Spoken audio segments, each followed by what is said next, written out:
Assalamualaikum warahmatullahi wabarakatuh. Dengan saya Legawa, selamat datang di Legawa Gadget.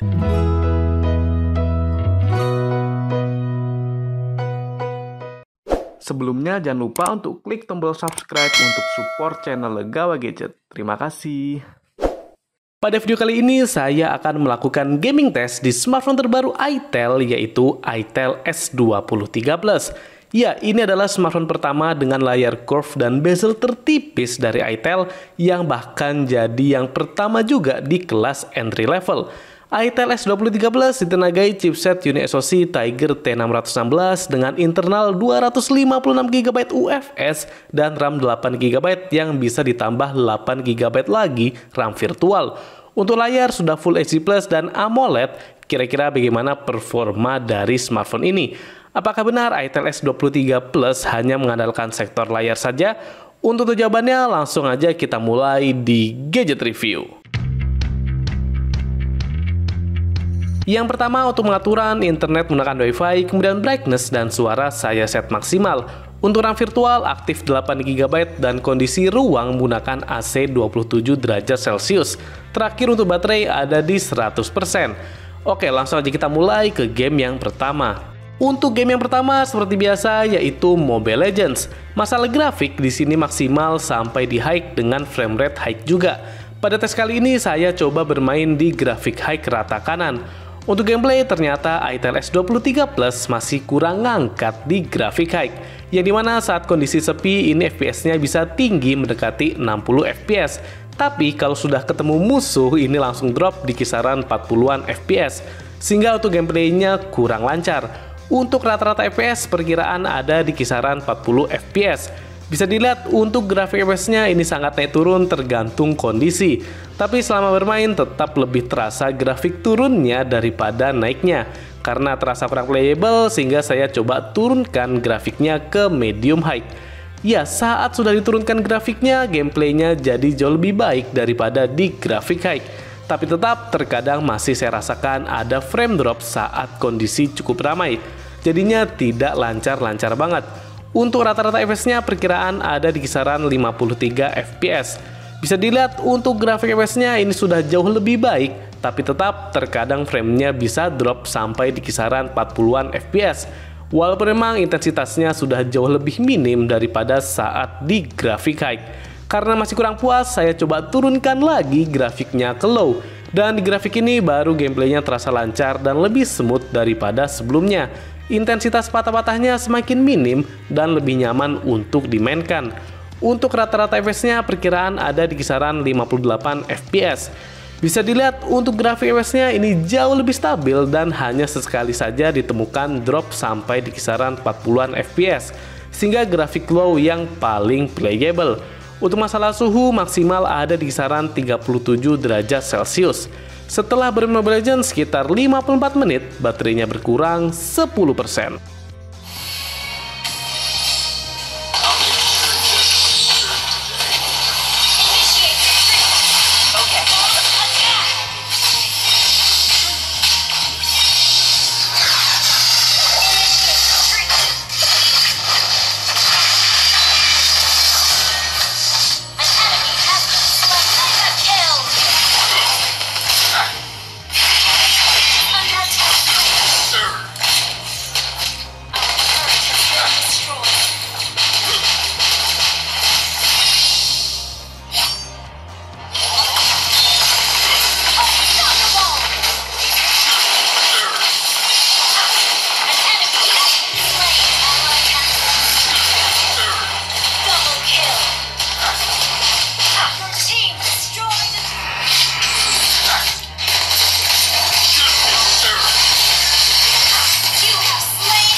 Kita lanjut ke game yang kedua yaitu PUBG Mobile. Untuk grafik maksimal bisa sampai di HD dengan frame rate high. Sedangkan kalau di grafik smooth dan balance bisa dapat di frame rate ultra. Supaya lebih lancar, di sini saya bermain di grafik Balance Ultra. Untuk gameplay, saya rasa ini sudah cukup lancar, gerakannya responsif dan oke untuk dimainkan. Untuk gyroscope juga sudah hardware sehingga gerakannya presisi dan responsif. Untuk rata-rata FPS-nya selama bermain ada di 23,9 FPS. Bisa dilihat untuk grafik FPS-nya ini sudah cukup stabil, hanya sekali saja terjadi frame drop. Cuma yang cukup disayangkan, frame rate ultranya tidak bisa tembus di 40 FPS. Sehingga saya coba turunkan grafiknya ke smooth ultra, tapi tetap saja FPS-nya di limit di 25 FPS. Sehingga saya rasa masih butuh update software. Untuk masalah suhu, maksimal ada di kisaran 38 derajat Celcius. Setelah bermain PUBG Mobile sekitar 22 menit, baterainya berkurang 5%.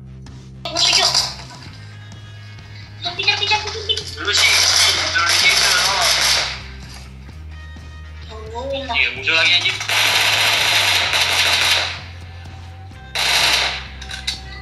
Mana sih? Ada nih, ada. Ring lu apa bang DM ya?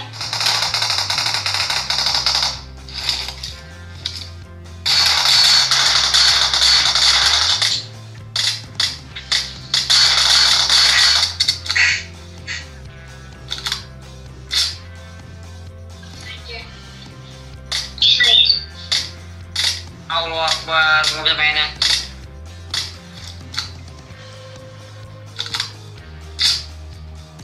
Gimana bang? Selanjutnya game yang ketiga yaitu eFootball 2024. Untuk grafik di sini saya set standar 60 FPS. Untuk gameplay saya rasa ini sudah oke, cukup lancar, walaupun memang untuk FPS-nya tidak bisa stabil di 60 FPS. Saat ada animasi transisi, FPS-nya juga kadang drop. Cuma ini tidak sampai mengganggu gameplaynya saat bermain. Untuk rata-rata FPS-nya selama bermain ada di 53,2 FPS. Bisa dilihat untuk grafiknya ini sudah lumayan stabil, tapi beberapa kali drop FPS-nya. Cuma itu kejadian saat bola out, tendangan dari kiper, ataupun ada transisi lainnya. Jadi aman.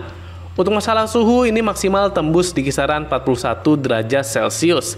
Setelah bermain eFootball 2024 sekitar 18 menit, baterainya berkurang 5%.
Kita lanjut ke game yang keempat yaitu COD Mobile.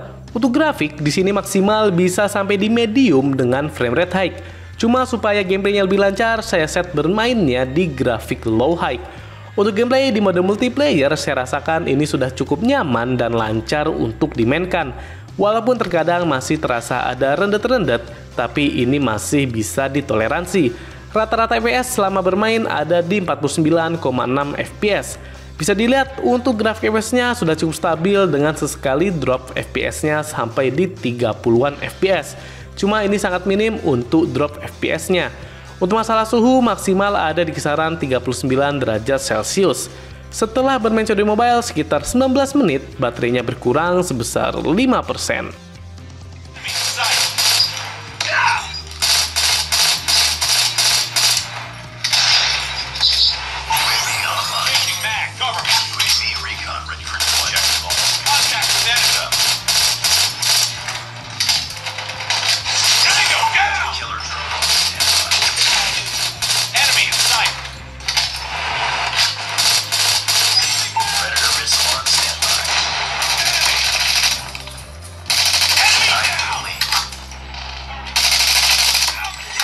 Contact with enemy.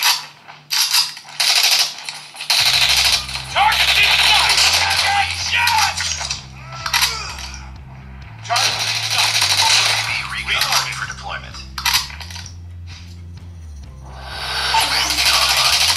Eliminated. Hunter killer drone. Contact with enemy.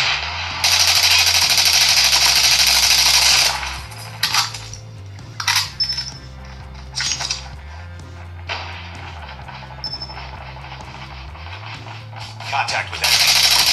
Take him down. Awaiting orders. Selanjutnya game yang terakhir dan paling berat yaitu Genshin Impact. Untuk grafik di sini saya set defaultnya yaitu lowest 30 fps. Untuk gameplay ternyata saya rasakan masih cukup oke untuk dimainkan. Walaupun memang masih cukup terasa intensitas patah-patahnya. Cuma untuk intensitasnya masih bisa ditoleransi. Jadi saya rasa masih oke untuk dimainkan. Rata-rata FPS yang didapat selama bermain ada di 24,1 fps. Bisa dilihat untuk grafik FPS-nya ini lumayan naik turun, tapi saya rasa masih oke untuk di kelasnya. Untuk masalah suhu maksimal ada di kisaran 41 derajat Celcius. Setelah bermain Genshin Impact sekitar 13 menit, baterainya berkurang sebesar 4%. Try not to enjoy this too much. Dodge this.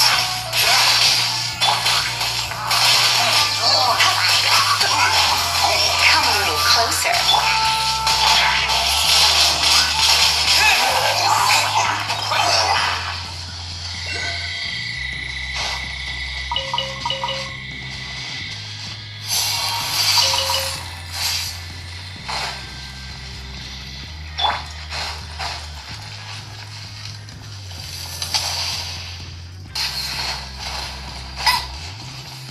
Bet you can't keep up with me. You've been a naughty boy.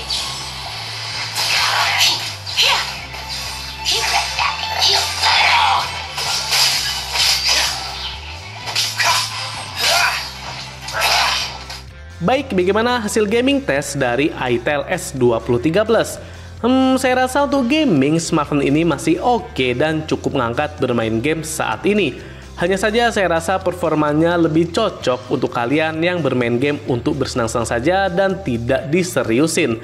Soalnya tuh grafik harus disesuaikan dan gameplaynya tidak bisa yang sampai lancar banget. Tapi tetap untuk di kelas entry level, itel S23 Plus bisa memberikan sensasi gaming yang berbeda berkat layar AMOLED curve dan bingkainya yang tipis banget. Jadi serasa pandangannya luas.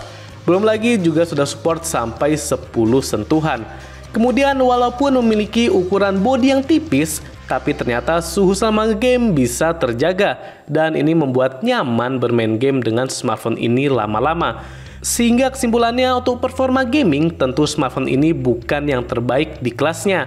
Cuma buat kalian yang bermain game hanya untuk hiburan tidak diserusin dan terutama yang mencari rasa mewah serta berbeda, ngegame di kelas entry level itel S23 Plus bisa jadi adalah jawabannya. Oke, cukup sekian gaming test itel S23 Plus. Jangan lupa subscribe. Wassalamualaikum warahmatullahi wabarakatuh.